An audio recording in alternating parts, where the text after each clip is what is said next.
Alright YouTube, so we're back, of course, Remake, we're talking about it. We're kind of continuing the conversation of the recent patch the game received, but also the possibility of the game getting a PS5 version.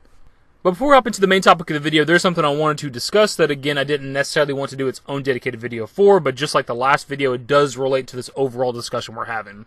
So it does seem like that recent patch Remake got was something involving the cross compatibility. Now I don't know if this is the entire patch, or did the patch actually fix anything for the game? Because it just said various bug fixes, which is pretty vague.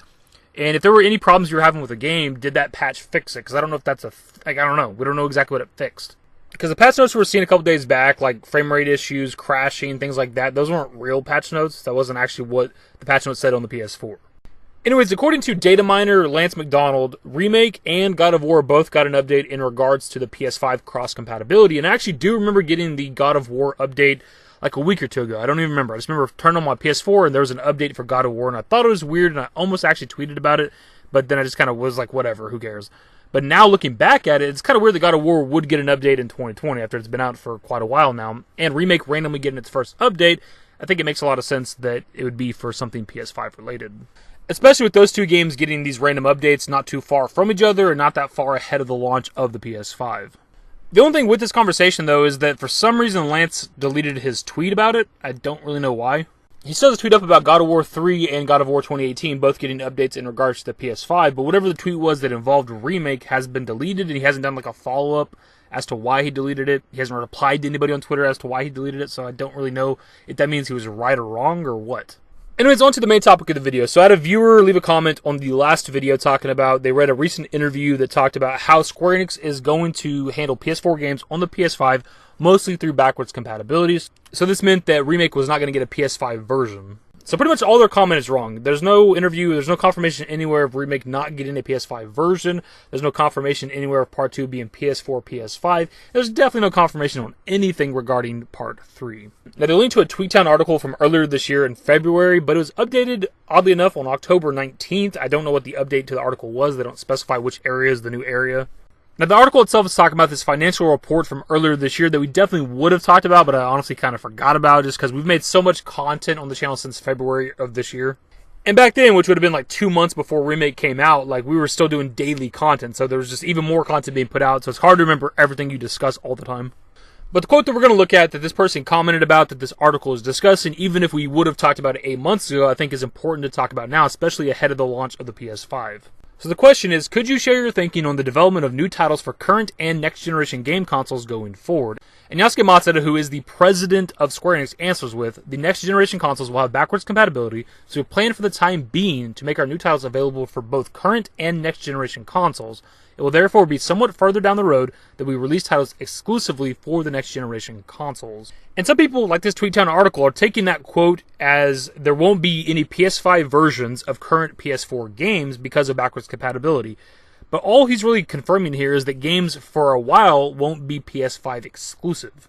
Now, are they making use of and taking advantage of the backwards compatibility on the PlayStation 5? Yeah, of course. Who wouldn't? But just because a game is backwards compatible on a next-gen console doesn't mean it can't get a next-gen console release as well. Games like Marvel's Avengers, for example, which is a Square Enix game, will have enhanced graphics on the PS5 through backwards compatibility. They could simply take that version of Marvel's Avengers and put it onto a PS5 disc and sell it to you. There's nothing stopping them from doing that. They could also do that with Remake. Now, I'm also not confirmed if they're going to do that. We have no idea how they're going to handle PS4 games with PS5. They might stick to just backwards compatibility, but what I'm saying is that there's nothing like stopping them from dropping PS5 versions of these games if they want to.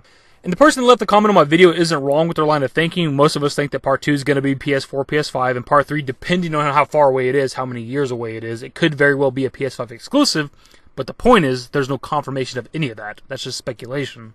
And I do believe most of us are in agreement that we think that any of the PS4 Remake games are going to get re-released on PS5 at some point just to make Square Enix more money. And I'm completely fine with them re-releasing the game on the next-gen console. What I hope, though, is that if they do that, I hope it's not full price if it's just a graphical enhancement. And now if it's the full price but there's additional content, I will definitely buy it for PS5. But that's pretty much the video. I wanted to give you an update on this patch yet again because we really don't know what it is, but it does seem to be, according to data miners, that it is something regarding the PS5. And I also wanted to talk about this article that was updated recently that I guess people are seeing, that there's no confirmation the game is not getting released on PS5. Let's be clear about that. Square Enix has been very vague with Remake and the Remake project. We honestly have no idea what they're doing. We don't even know for sure 100% the Remake is going to be backwards compatible. They haven't even addressed that either. It seems like it would be because obviously it's a very popular game that did really well this year, and we've seen the short list of games that won't be backwards compatible for PS5, and Remake wasn't on that list. So it's assumed that it will be, but Square Enix hasn't even addressed that. But I think we're all like 99.99% certain that it will be backwards compatible. Either way, my dudes, that is the video. Hopefully you enjoyed. If you did, give it a thumbs up. Subscribe to the channel if you guys are new. What's up, more Final Fantasy VII Remake content. Turn on my notifications. Follow me on Twitter at @dashingdavid. I'm on Discord. Links to my social networks are in the description and in the outro. Later, guys. Used to care what people thought, but now I care more, and nobody out here's got it figured out. So therefore, I've lost all hope of a happy ending, depending on whether or not it's worth it. So insecure, no one's perfect. We spend it with no shame. We blow that like Coltrane. We in here like Low Gain or leave it like Cobain.